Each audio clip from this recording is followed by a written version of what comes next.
thank you for staying with us. We must hold on and be strong. No matter what happens, whatever's thrown at us, we have to stay strong. Now, earlier this week, students in exit classes across the country resumed, and religious worship centers have also been permitted to open. This comes after a week-on-week reduction in the number of COVID-19 cases, as well as more recoveries and fewer deaths.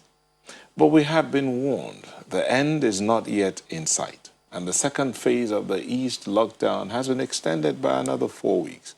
So, are we opening too early, too late, or just in time? Must we open at all? Do we really need this? Well, to help us answer some of these questions, we have in our Lagos studio Mr. Ayodeji Onibogi, a development expert. Thank you for joining us. It's my pleasure. We're still expecting Professor Titus Ibekwe, Professor of Otorhinolaryngology, to join us in the course of that word again. That word again. Anyhow, Mr. Onibogi, so that question I asked, are we opening too early, too late, or just in time? Or must we open at all? As a people, I look at Nigeria. Do we have a personal blueprint? No. We follow others. When I say personal blueprint, as a country, okay, do we have our own blueprint? No. So the issue of opening or reopening, there's a need to reopen so that students don't miss out the last term or probably a whole year, which is good for their own personal development. Then two, when the country was locked down, we did the lockdown because other countries were locking down, and it was eminent that we locked down. Now, these countries are opening up, and I think that's why we are looking at it as in, oh, let's try and open up. Because as I speak, the governor of New York just last night said America, at least New York, they can resume schools. Yeah. So it's only the modalities of opening schools that they are discussing with the various institutions. And if you look at the world at large, we have over 1.5 billion people that are in schools, both primary, secondary, and tertiary institutions. And are we saying that these people, they are going to waste a whole year? No. So what we should do in Nigeria, where technology, the functionalities of our technology differs. When I say differs, is as we are here now, we could not link up with Abuja. So naturally, there are issues when it comes to technology. There are issues generally. So the government needs to look for a way whereby if you want to still continue the online classes, at least for a while, because opening schools... Let's look at this a little bit.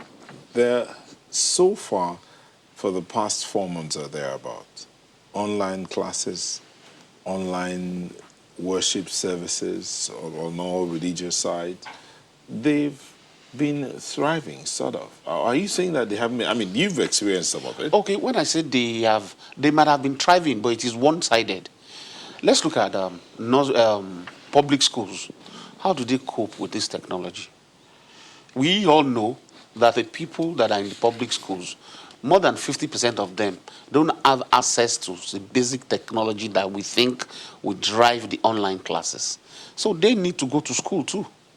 So that's why government needs to reconsider opening school on a personal basis. But what government needs to do is to find a way around ensuring the safety of the students.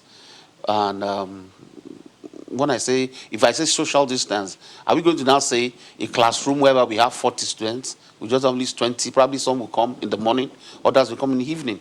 There should be a modality around it so that there will be less contact, right, and there will be less pressure on both the staff and the students. All right, I understand Professor Titus Ibekwe, Professor of Otorhinolaryngology, is ready now, and he joins us from Abuja. Prof, thank you for joining us. Thank you very much for having me. Okay, so the schools and the religious centers have been given the approval to open, but Mr. Onigbogi is concerned about in his words, do we have a localized, self-generated formula or modus operandi for all of this? Or are we copying other nations? Are we opening too early or just in time? Well, the reality is that COVID-19 has come to stay with us, at least for the time being. It's a new normal, and there have been modifications of ways that people are living, including Nigerians, to be able to live and stay safe within this period. As we know, life and livelihood are very important. So we can't lock ourselves indoors perpetually. That would even be calling for a greater problem. Um, Reopening of school is, I'll say it is timely, it's called for, but of course there are conditions which must be met and which has to be strictly followed to make sure that this is safe. We know that we are talking of phased reopening here. That is to say, those group of students, the classes that are pressured right now, that have exams and related exit tests to do, that will ensure that their future is preserved towards progressing in life. Those are the focus right now, which makes a lot of sense, because where there will be problem, and indeed the countries that had problems are those who decided to throw their floodgates opens, reopen schools at every level at the same time.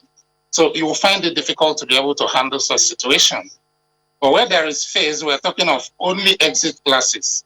And over time now, there has been series and chains of debates on how to ensure that safety and precautionary measures are adhered to. It takes two to tango. So it is a collective responsibility.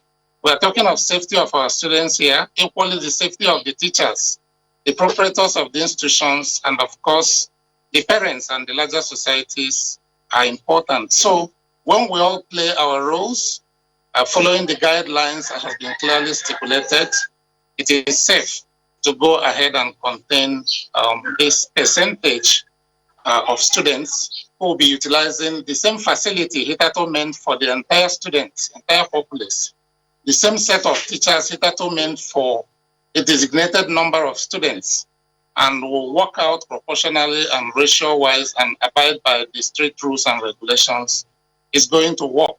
Let's not. And the country is even thinking of possibly jump-starting international travels, which by every intent and purpose is even more dangerous compared to what is happening. So once we're able to abide by these simple rules and regulations, I think our students will be safe to do their exams. The key word here is phased reopening. Okay, Professor Baker, but from before now, the periods we've seen the eased lockdown, we've seen marketplaces where the issue of wearing masks is not, I mean, it's very few people are actually wearing masks. Even on the roads, you see very few people wearing masks, even though the government continues to announce and pass across information that wearing of masks, and different states are adopting that you must wear your mask before you leave your house. But you still find a lot of people, at least 6 out of 10, without masks. And now you're saying schools and the religious centers should open. How about how do you say, enforcement? Do we have what it takes to enforce? Remember, I said the conditions attached to this must be adhered to. And that's what we're talking about here. It's very unfortunate that our society, they're not abiding by the rules and regulations from what we are seeing.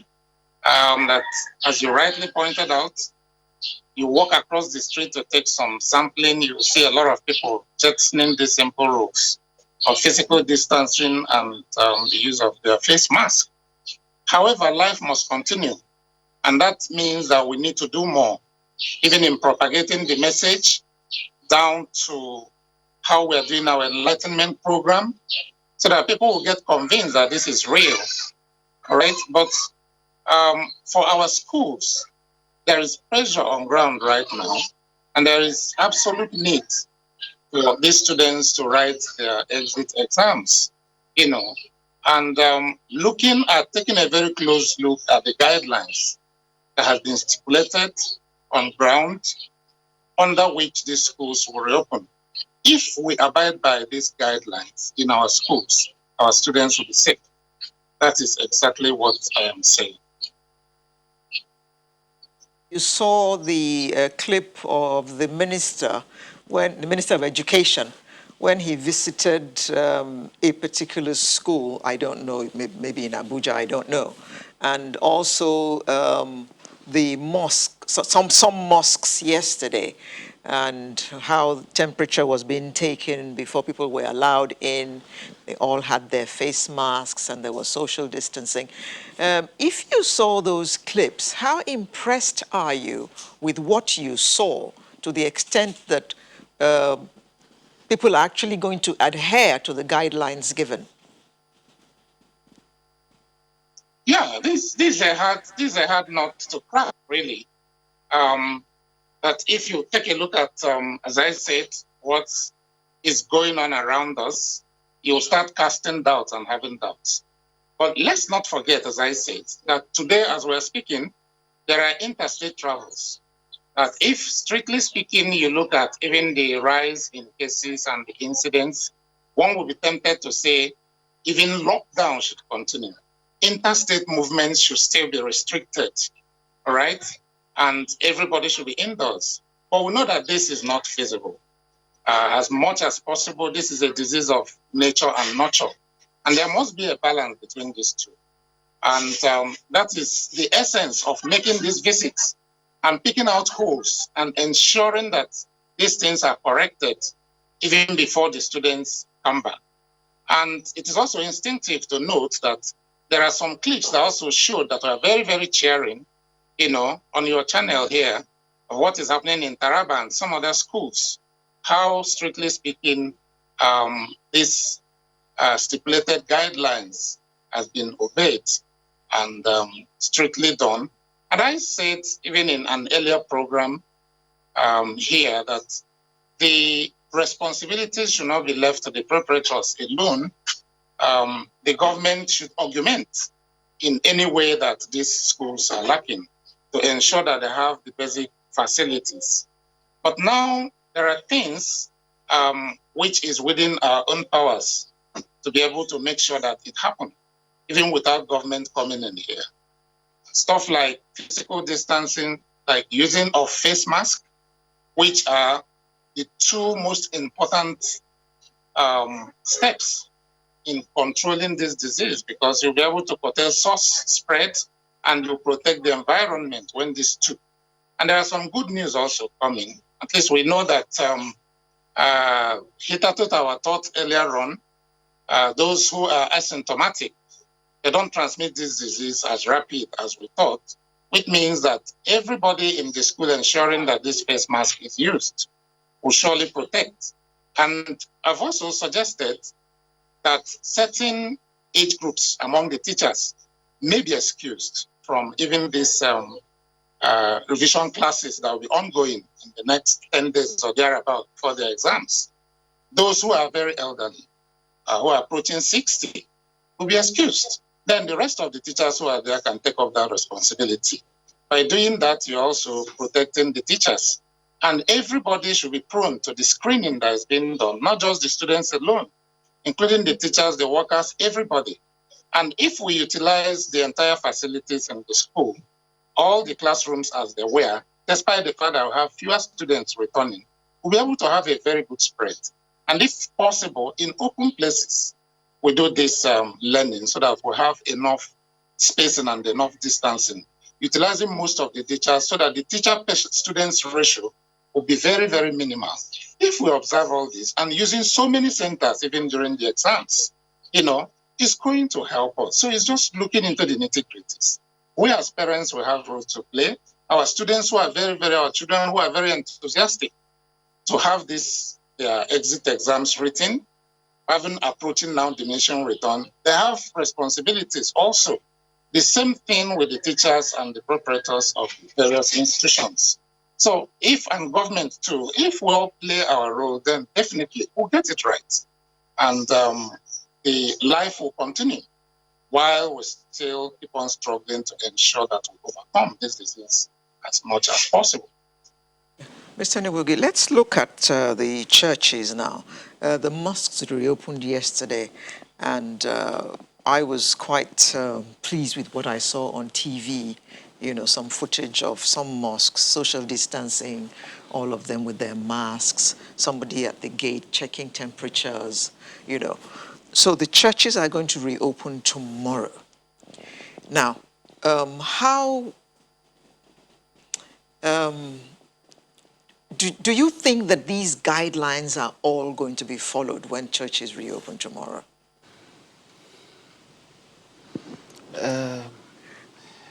How confident are you that they will be? Well,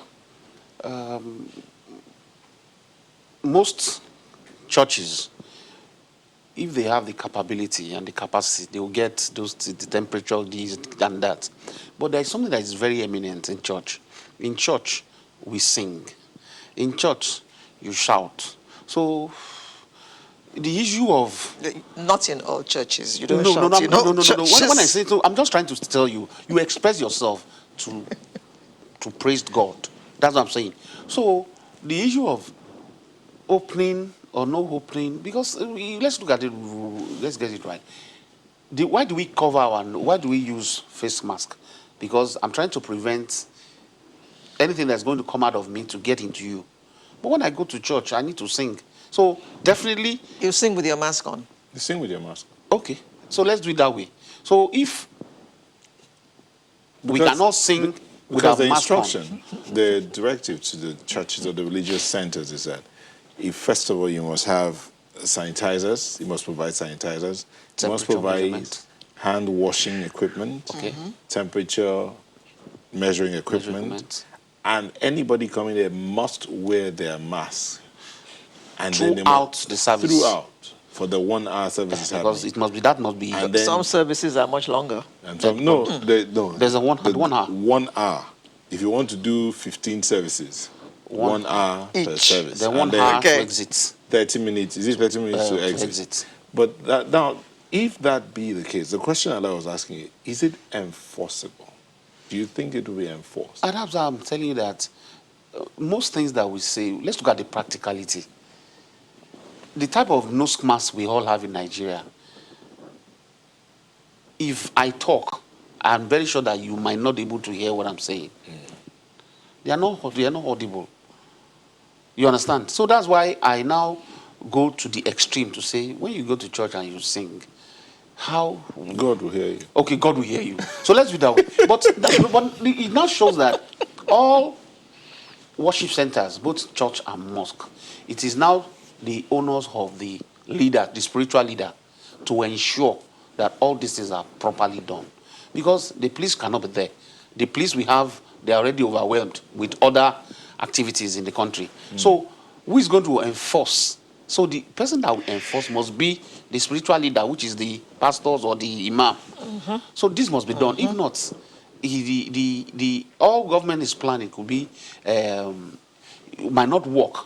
So we're going to encourage everybody because it affects both the Christians and the Muslim. We need to rally around and ensure that in as much as church and mosque has been opened, we don't increase the number of COVID-19 patients. And, you know, Alara talks about the impression she got from what she saw. I saw some other ones too, where there wasn't much of social distancing. Some mosque visited yesterday. Again, do you think there's a likelihood that because they're not following these laid down protocols, this release might be rescinded? Yes and no.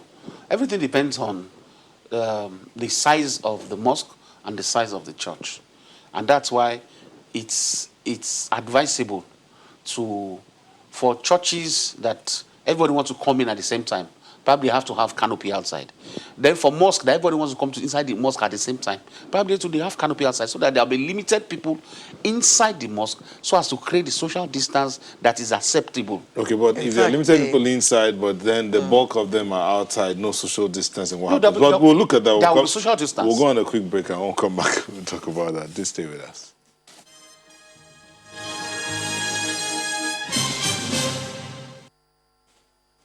Thank you for staying with us. We're looking at the opening of religious centers and schools. Too early, too soon, or just in time.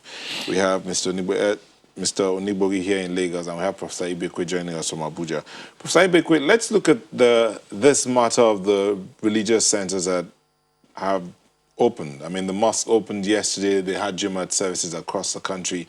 And then the churches are opening up tomorrow for their services. Some of these centers opted not to resume any activity. But when you hear from what you've seen yesterday from the Jumat services, what do you think will happen in the church services? Well, as it is, we Nigerians are claimed to be very religious set of people. And of course, we know that religion is part of the spiritual well-being, which is equally important in life. However, we have to be alive before we'll be able to worship. This is true. But at the same time, until a man gets challenged before you will know his real capacity, I don't think that the 8 rules and regulations, the guidelines that are stipulated, are things that are so difficult to abide by. If truly and sincerely people consent, the religious leaders and the worshippers are very cautious to ensure that they abide by these rules. But of course, it is instinctive to say that any group that feels they won't be able to abide by these rules, strictly speaking, should opt out. And there should be surveillance in place by designated authorities to ensure that this is done. And any religious house that is found to be, thwarting these laid down procedures can simply be shut down. So if we have some enforcement into this, I think that it may work, truly and sincerely speaking. As earlier pointed out, given the number of congregations that some churches have and some mosques, you start wondering how they'll be able to do this. But of course, it's one-third capacity of whatever worship center that we have been using, and that is stipulated by the guideline. We must not exceed this. And even the time limit, the contact time, which is 1 hour. And there must be a period of sanitization of the same worship center before and after each round of service. So if it is 1 hour each and everybody comes with face mask, and we're able to maintain this physical distances of 2 meters, I think we'll be safe. But anything contrary to this is not going to work. So that's what I will say. But I will advise that each and every one of us should take this as a responsibility because it calls for discipline. And we're talking of is Nigerians that are involved who have been clamoring that they need this. They need to do their normal worship, be in tune with their gods, which we can't deny anybody. It's their fundamental human rights. But at the same time, this must be done safely. And that's why these guidelines are in place. So if it is matched with surveillance and matched with determination by members of the congregation and indeed the various religious leaders, it is doable. And they have to modify a lot of activities that hitherto they used to carry out in their various worship centers to accommodate these time limits and also eliminate those practices that will bring about direct physical contact, just like the conventional, going around to have handshakes and to make peace. All those should be out. And any other thing that will bring about physical contact. But at the same time, I give kudos those religious institutes that feel they won't be able to abide by this, please, you opt out early enough to avoid, making our situation worse. An alternative is still all there, which is online worship. For unlike in schools where we're finding this difficult, given that the facilities for learning has not been widely spread out, because ordinarily one would have been thinking of, would these exams and stuff like that be conducted virtually and online? But we know that majority of the students don't have access to this. So it takes two to tango once again. If, strictly speaking, we'll be disciplined and be able to abide by these rules and regulations, we'll play safe. Because these guidelines were thoroughly looked at by experts drawn from different fields, including medical fields. Members of the COVID-19 committee, NCDC, had to come out with this and feel that it is safe if they are strictly applied. We saw in that clip before you came on all those guidelines being adhered to, hand washing, ports here and there, and sanitizers and all that. It's all well and good in the urban centers, but do you see all this taking place in the rural areas, in churches in the rural areas? Yeah, that's a very good one. That calls to question. And that's why I say that surveillance is very important, and that we also have to up our games when it comes to publicity and how we are transmitting this information. So if there is evaluation and re-evaluation of this system, that will determine if this has to continue, because it can't just be a one-stop gap. It's something that has to be worked over time so that people don't even go to relax. Those we are seeing who are abiding by these rules now, will they be able to carry on with this over weeks to come? Time will tell.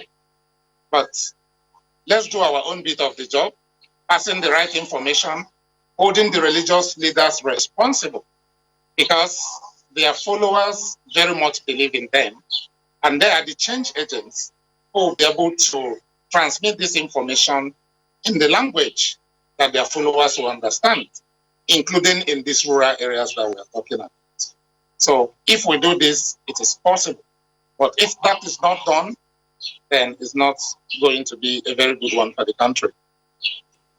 Yeah. Mr. Nibugi, Festus Okimboyo says, I am more concerned about opening churches because many church buildings don't have good ventilation and airflow. Not just churches, even mosque. What he's saying is right. Even there are some churches in where they are situated, they're already choked.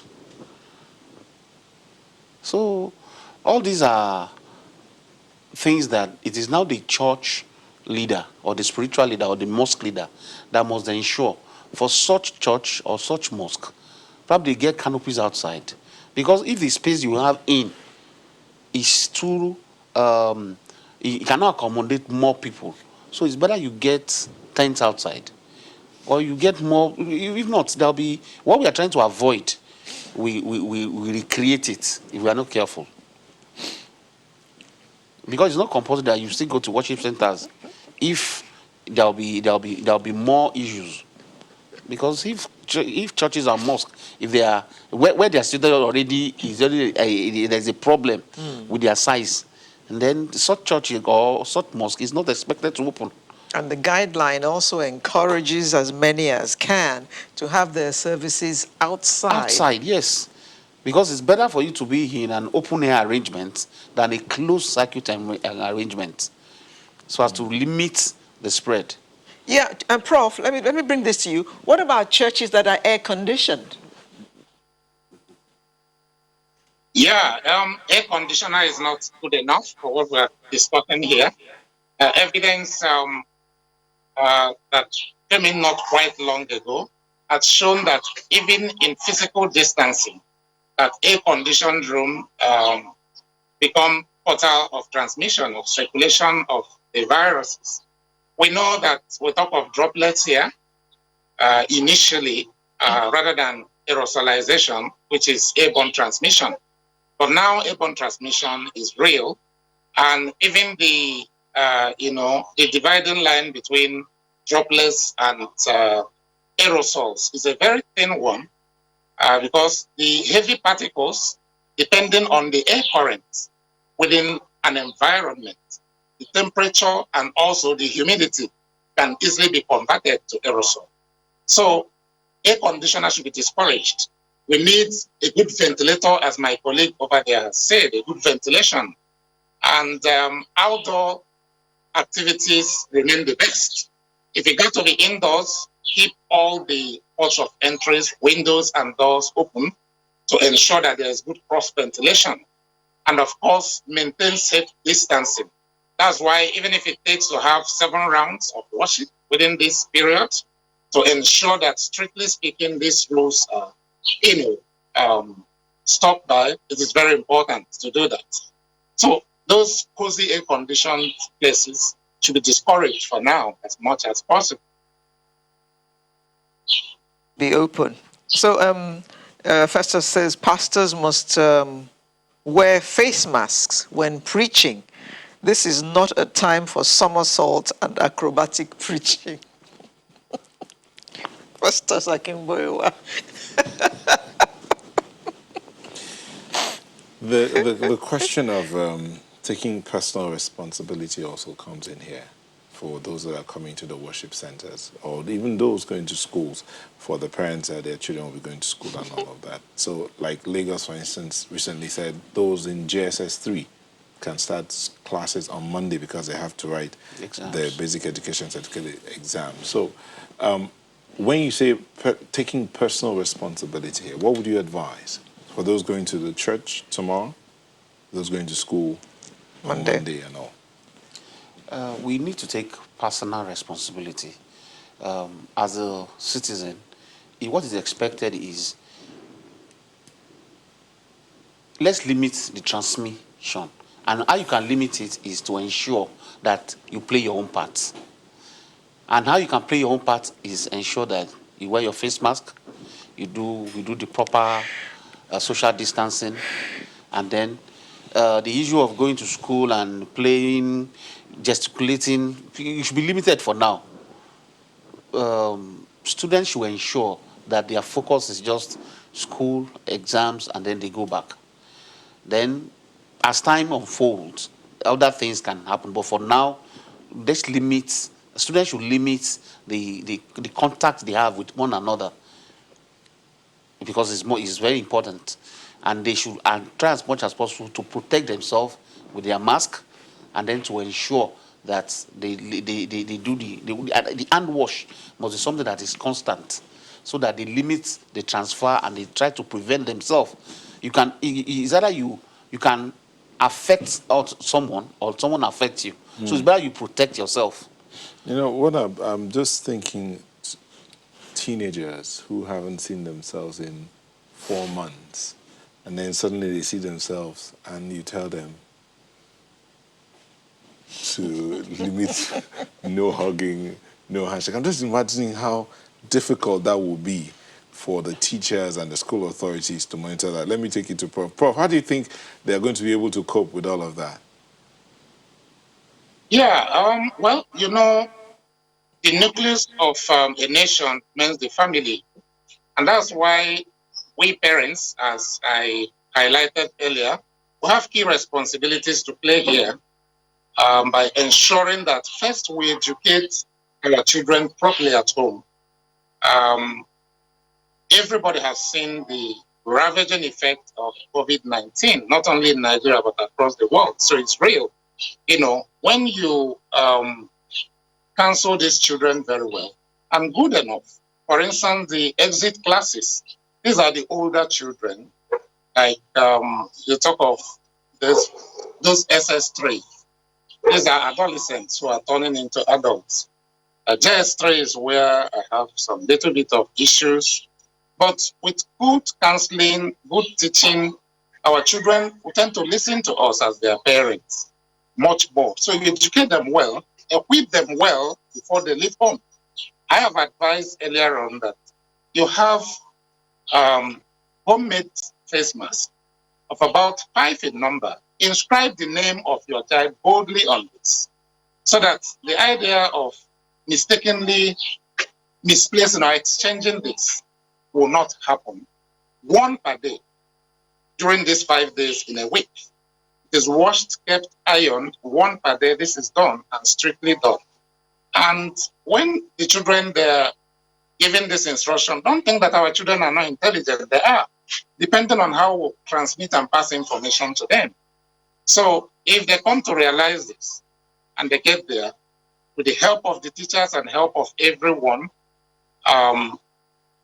they should be able to, abide by this, because this is a new normal. It's a new life, which each and every challenges, which each and every one of us we must find a way of surmounting, But the challenges are very vivid. They're very much there. But definitely life must continue as much as possible. If we ensure that things are in place, we can do it. We are Nigerians and we have faced greater troubles in the past, including Ebola disease.